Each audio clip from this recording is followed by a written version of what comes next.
In mystic, rabbinic, esoteric Judaism, high-ranking rabbis don't tell or teach that God is one.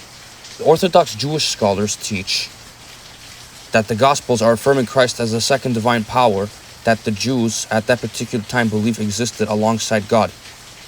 Another scholar by the name of Peter Schaeffer says that the New Testament teachings of Jesus Christ as the God-man in perfect conformity and agreement with the views of Jewish beliefs at the time of the second divine power who should appear visible, because that is how the New Testament identifies Jesus, right? The second power who is called the second God. And contrary to popular belief, Judaism wasn't always strictly monotheistic.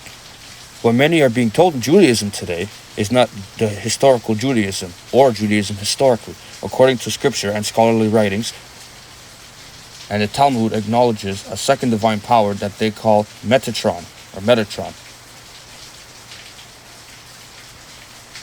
A Jewish man by the name of Alan Siegel writes in his book that Jewish rabbis after the 2nd century started censoring and condemning Jews who would speak of a second power because the Christians and Gnostics started appealing it to the same text of the Old Testament in order to prove the deity of Christ.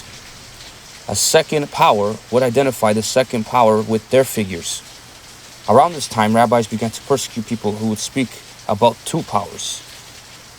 And when it comes to Judaism, specifically in the Kabbalah, the Kabbalah, or also called Zohar, the Ein Sof, meaning the infinite, the infinite, is actually more of a Gnostic, pagan, and Platonic belief, because they actually believe in 10 manifestations of God called the Serifot, or Serifo, beginning with the previous mention of the Ein Sof, and are believed to be a divine male and female, like Gnosticism.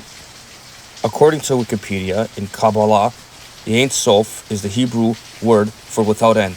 It is the ultimate, infinite, and indescribable aspect of God, from which the 10 Serifo, divine emanations or attributes are said to emanate. The Serifo are pathways through which God's energy and light are channeled into creation, acting as vessels through which the world is created.